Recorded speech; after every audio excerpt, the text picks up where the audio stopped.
Hello बच्चों, let's take a given question. The question says a block of mass m slide down an inclined plane, uh, inclined at angle 30 degree with acceleration g by 4. The value of coefficient of kinetic friction will be. Option A given है 2 root 3 plus 1 by 2. Option B given है 1 by 2 root 3. Option C root 3 by 2. Option D 2 root 3 minus 1 by 2.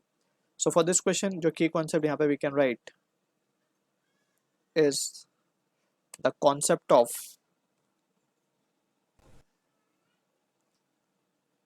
friction force. So when the body is actually moving, जो friction force, that is the force that opposes the relative motion.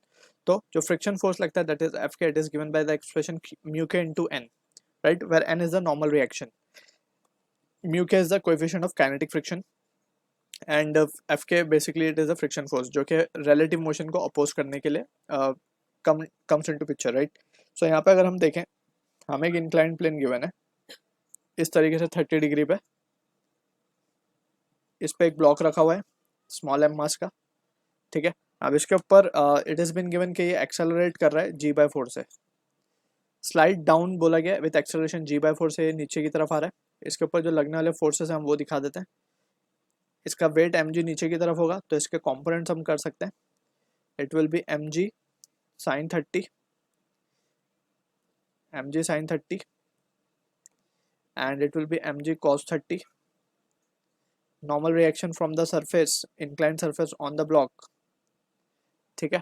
And furthermore, since it is moving in the downward direction to oppose the relative motion, there will be a friction force, that is mu k, Fk.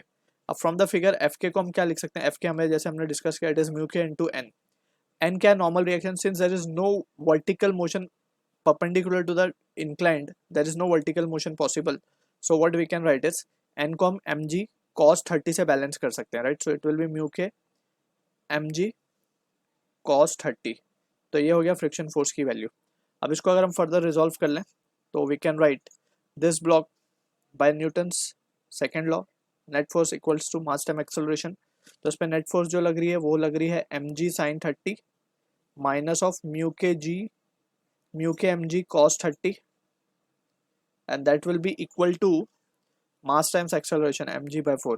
तो ऐसे mg दोनों तरफ से हम cancel out कर सकते हैं. Finally we will be left with 1 by 2 minus cos 30 is root 3 by 2 into mu k and that will be equal to 1 by 4. तो इसको फर्दर अगर हम रिजॉल्व कर लें तो it will be 1 by 2 minus 1 by 4 will be 1 by 4 and that will be equal to root 3 by 2 mu k.